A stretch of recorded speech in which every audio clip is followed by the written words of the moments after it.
When we first confirmed a planet orbiting another star in 1995, we expected something like home. We expected small, rocky worlds, temperate surfaces, thin atmospheres. What we found instead was a gas giant 17 times the mass of Jupiter, orbiting its host star in 4 days. It was called 51 Pegasi b. We called it a hot Jupiter because we didn't have a better name for something that had no right to exist.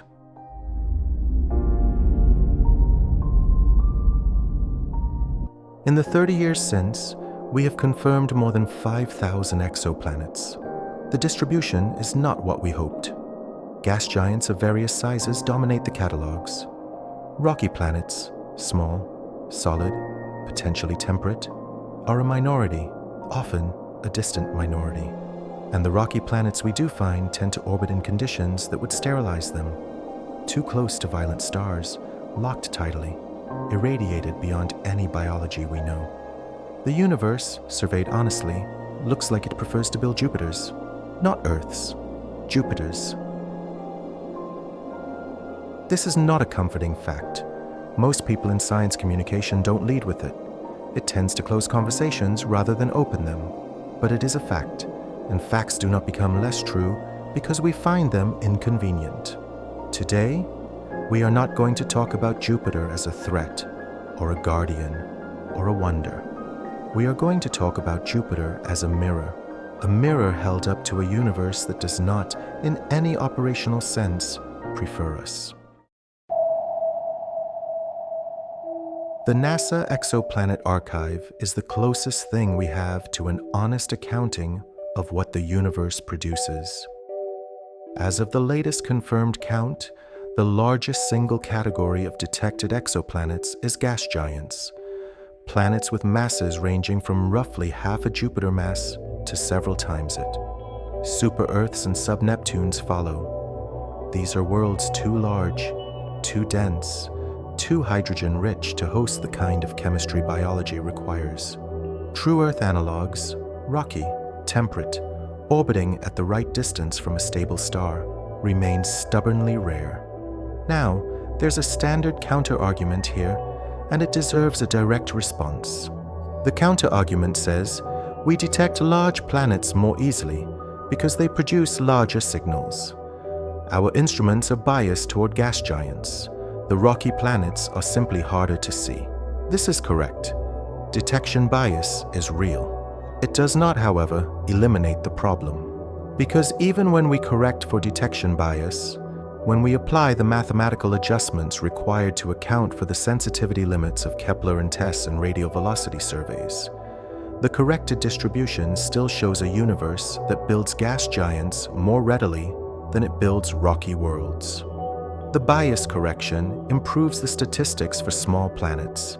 It does not transform the catalog. Hot Jupiters, gas giants orbiting within 0.1 astronomical units of their host stars, closer than Mercury to our Sun, occur around roughly 1% of all Sun-like stars. 1% may sound small, but there are hundreds of billions of stars in this galaxy alone. Hot Jupiters, by any reasonable estimate, vastly outnumber Earth-like worlds. There's a deeper implication here, one that tends to get buried in the technical literature. The Copernican principle states that we do not occupy a special or privileged position in the universe. It is one of the foundational ideas of modern astronomy. Apply it seriously to the exoplanet census, and it leads somewhere uncomfortable. If Earth is not in a special position, and the universe predominantly builds gas giants, then Earth-like worlds are anomalies, rare events, improbable outcomes, exceptions in a universe of rules that does not write exceptions into its laws. To understand why the universe builds gas giants preferentially, you need to understand how planetary systems form, and specifically, why Jupiter-class objects have a structural advantage at almost every stage of the process. When a star forms, it is surrounded by a disk of gas and dust, a protoplanetary disk. This disk is where planets are assembled. Two competing mechanisms govern what grows there. Core accretion. Small solid particles clump together, grow into planetesimals, then protoplanets, slowly accumulating mass over millions of years. This is how Earth formed. Disk instability.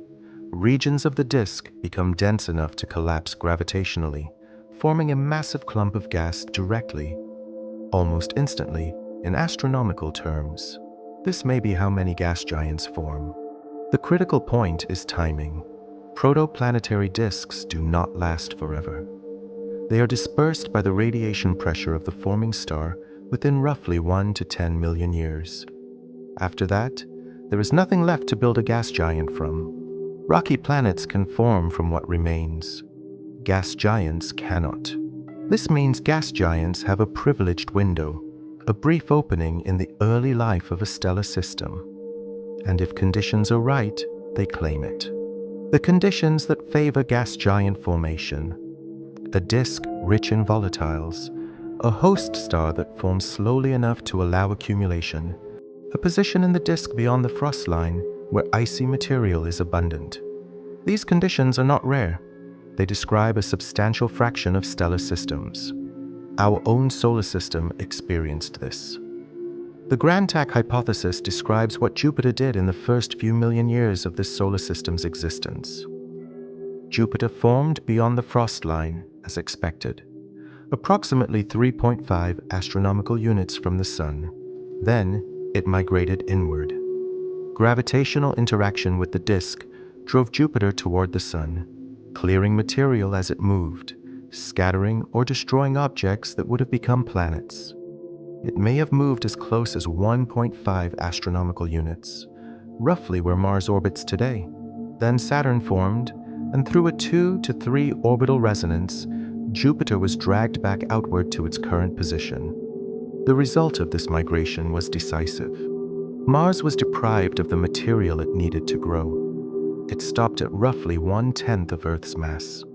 The asteroid belt, the zone between Mars and Jupiter, became a graveyard of unassembled planetary material, objects that never became a planet because Jupiter would not allow it.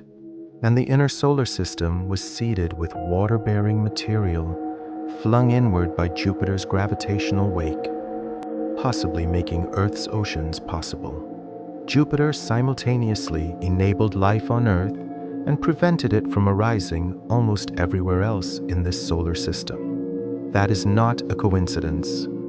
That is the consequence of building the kind of planet the universe prefers to build. The Late Heavy Bombardment.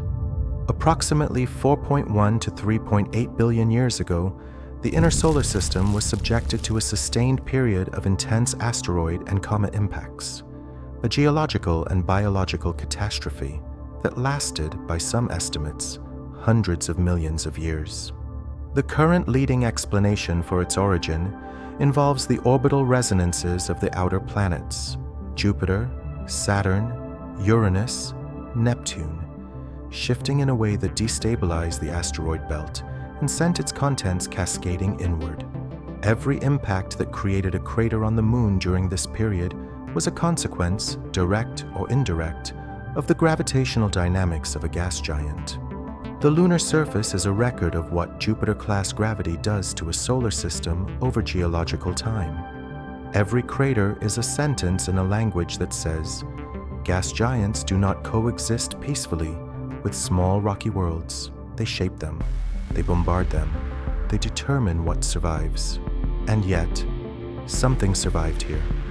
Life appeared on Earth within a few 100 million years of the late heavy bombardment's end, possibly during it. This is either evidence of life's extraordinary resilience, or evidence that we are observing a deeply improbable sequence of events and calling it normal because it is the only sequence we have access to. Consider what the solar system looked like at the end of the bombardment. Mercury, a heavily cratered remnant, its outer layers stripped away, possibly by an early giant impact. Venus, a world that may have been habitable once, now a 465-degree pressure cooker with sulfuric acid clouds. Earth, damaged, reshaped, but alive by an accident of size, distance, and the gravitational architecture that Jupiter imposed. Mars, too small, its atmosphere stripped by solar wind, its water locked in ice and rock. 4 rocky planets, 1 marginally habitable. The yield rate is 25%, in a system that also contains the largest gas giant in astronomical history. That number should be deeply uncomfortable, not reassuring. In the year 2000, geologist Peter Ward and astronomer Joe Brownlee published a book called Rare Earth. Its central argument was this: the conditions required for complex life to emerge are not simply a planet at the right distance from a star. They are a long, compounding list of factors, each improbable on its own, catastrophic in its absence. A stable star, not too large, not too variable, in the right galactic zone, old enough to have produced heavy elements. A planet of the right mass, large enough to retain an atmosphere, small enough to avoid runaway greenhouse. A large moon, to stabilize axial tilt, preventing the wild climatic oscillations that would otherwise sterilize the surface. A giant outer planet, to absorb or redirect long-period comets, reducing bombardment of the inner system. Plate tectonics, to cycle carbon, regulate temperature, and maintain atmospheric composition over geological timescales. And time, billions of years of relative stability, during which complexity could slowly accumulate. Every item on that list is a filter. Every filter reduces the probability. Ward and Brownlee were not suggesting that life is impossible elsewhere. They were suggesting that complex, multicellular, intelligent life, the kind that builds radio telescopes and launches spacecraft, requires a very specific configuration of factors, most of which depend, directly or indirectly, on the gravitational architecture of the system it inhabits. The irony is visible. The same gas giant that shaped this solar system's habitability, Jupiter, also illustrates why that habitability is exceptional. Because most systems that form a Jupiter don't end up with a stable rocky world at the right distance, with the right moon, and the right geology and the right star. Most systems that form a Jupiter end up with exactly what they built, a Jupiter. The rare Earth hypothesis has been debated extensively since 2000. Some of its specific claims have been refined or contested, but its central logic, that habitability is a narrow target in a large parameter space, has not been overturned. If anything, the exoplanet data gathered since then has reinforced it. The Fermi Paradox is usually posed as a mystery. If the universe is vast and old and full of stars, why haven't we detected any sign of other intelligent life? There are many proposed solutions. The Great Filter, some catastrophic barrier that civilizations routinely fail to cross. The Zoo Hypothesis, advanced civilizations are aware of us and deliberately silent. The Self-Destruction Hypothesis, technological civilizations reliably destroy themselves. Most of these solutions require exotic assumptions: conspiracy at cosmic scale, universal civilizational collapse, physics we haven't discovered. The simplest solution requires none of those. If the universe predominantly builds gas giants, if rocky, temperate, biologically productive worlds are genuinely rare, then intelligent life is correspondingly rare, not because something kills it, not because something silences it, simply because the conditions for its emergence are not common. The silence is not a paradox in a universe of Jupiters. The silence is the expected output. It is what the mathematics of planetary formation, combined with the rare Earth constraints, predicts. We built radio telescopes and pointed them at the sky and heard nothing back. And the most honest explanation is the one that requires no new physics. We are alone not because we are special, but because the conditions that produced us are exceptional. And exceptional conditions produce exceptional outcomes. And exceptional outcomes are, by definition, rare. Jupiter has been here for 4.5 billion years. It was forming when the solar system was still a disk of gas and rock and ice. It will outlast the Sun. When the Sun expands into a red giant and swallows the inner planets, Jupiter will remain cold, indifferent, massive, orbiting a cooling stellar remnant in the dark. It does not know we exist. It does not know anything exists. It is a consequence of physics, operating across billions of years, indifferent to outcomes. And yet, it shaped every condition that allowed us to be here. It determined the mass of Mars, the water content of Earth, the stability of our orbital architecture. Its gravity has been the silent arbiter of this solar system's fate since before any biology existed to notice it. When you look at Jupiter, that pale yellow-white point of light in the night sky, you are not looking at a neighbor. You are looking at the dominant logic of the solar system, expressed in gas and gravity. You are looking at what the universe prefers. And you are the thing that slipped through.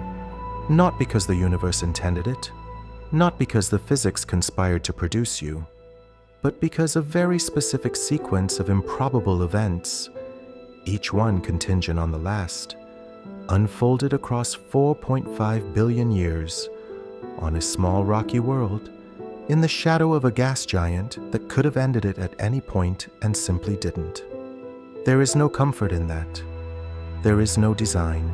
There is only the record of what happened, laid down in craters and isotope ratios and extinction events and the thin blue line of an atmosphere visible from orbit.